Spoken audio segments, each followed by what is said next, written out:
Australian Olympic breakdancer makes a mockery of the art form. And critics online are not pleased with the breakdancer. Check it out.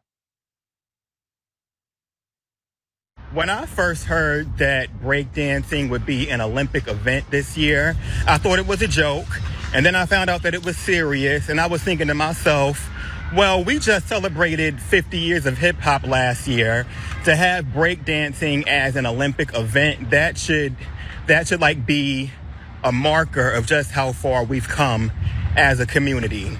Lo and behold, the event starts. The clips I saw were a complete disgrace. It was a disgrace to black people. It was a disgrace to hip hop. It was a disgrace to New York City. I hope they never do that again. They had these people coming out from all over the world dressed up like extras from You Got Served in these extra baggy sweatsuits, do-rags, and fitted caps.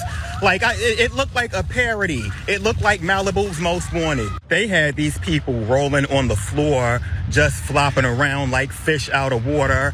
What were the requirements? Why did nobody call the Showtime kids? They would have put on a good show. Listen. Not fish out of water. Listen, according to Roots, though, while there was no shortage of laughter and jokes in the black community after the debut of the breaking in Paris Olympics, there was just as many critics who had smoke for the competition, specifically surrounding the performance of Australian B-girl, air quotes y'all, Rachael Raygun, who after learning of her background, check this out, some found it disrespectful and a mockery of an art that black people originated.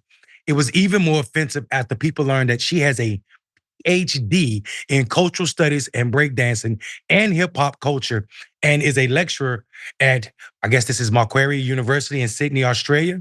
That's according to The Root.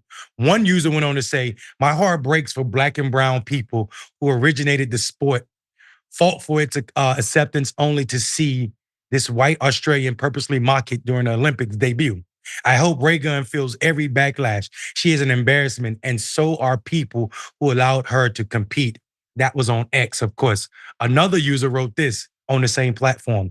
Academics who know nothing about the world of breakdancing are trying to defend what they truly don't understand. I followed breaking internationally for over a decade.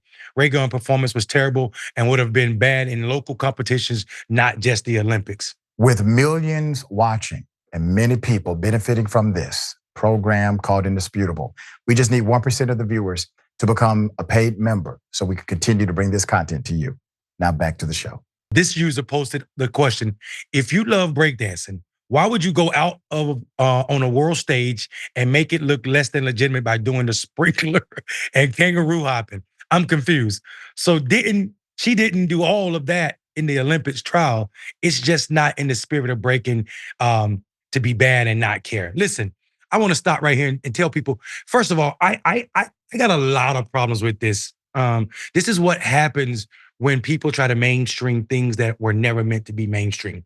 People that know anything about hip hop is a protest art. It is an art that was protesting all aspects of all pillars of hip hop, from graffiti to breakdancing to b-boying to DJ. All of it was about protesting I should say main culture. So it was a subculture, not of the main world or the main culture. Definitely for black people, young black people saying enough of people telling us what we will and won't do.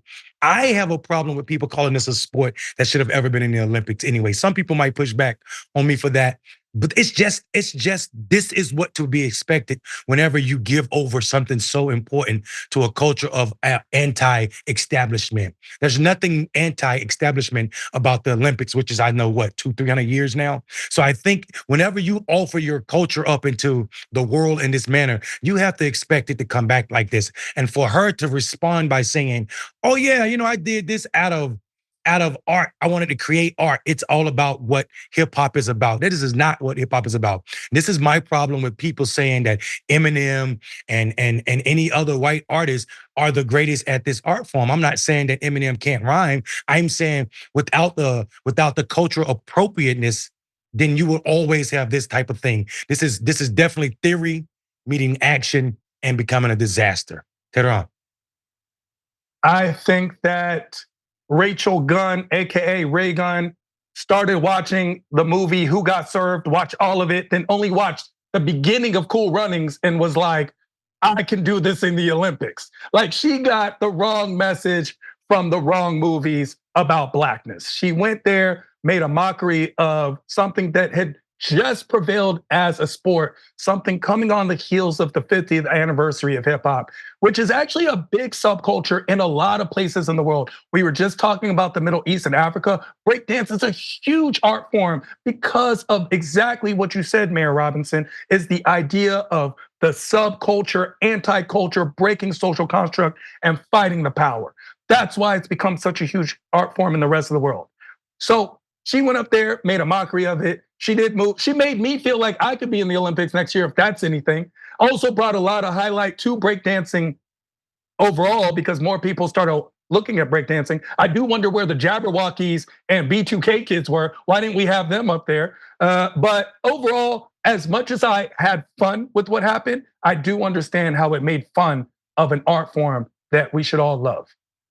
Yeah, and I think also, man, and while Black Twitter creativity and they got laughs out of this, I want people to understand that Black people have made a living. Black people in America specifically, and not just in America, Black people in general, as a part of oppression, have found a way to smile about things that aren't funny. And I will tell people, I deal with this outside of Olympic, outside of sport, in politics on a daily basis. I see white people comfort level with other white people, even though I'm a so-called subject matter expert, especially when it comes to Black men through Black Male Voter Project. I still get challenged by white so-called experts who have no relationship with Black men in this very manner. And the way that the judges and Raygun were defending her routine, saying that she wanted to be creative. You can't be creative with something that's not yours when you run this far from its roots. And I felt absolutely frustrated by this entire process. And we've already seen that in LA, 2028, breakdancing will not be making a return. I guess because, as Michael said it in Roots, I think that we have an overabundance of exploiting Black or exploiting Black people and Black culture in this country in a way that we don't need to do it in the Olympics and put it on display for the world to see. Tehran? I think that Raygun is the Hawk Tuah girl of breakdancing. And we need to stop making stupid people famous. Let's stop doing that. Let's do that, not as just a culture and a community, but overall globally. Stop making stupid people famous. And while I did have a big laugh, I will say that wasn't anything fun.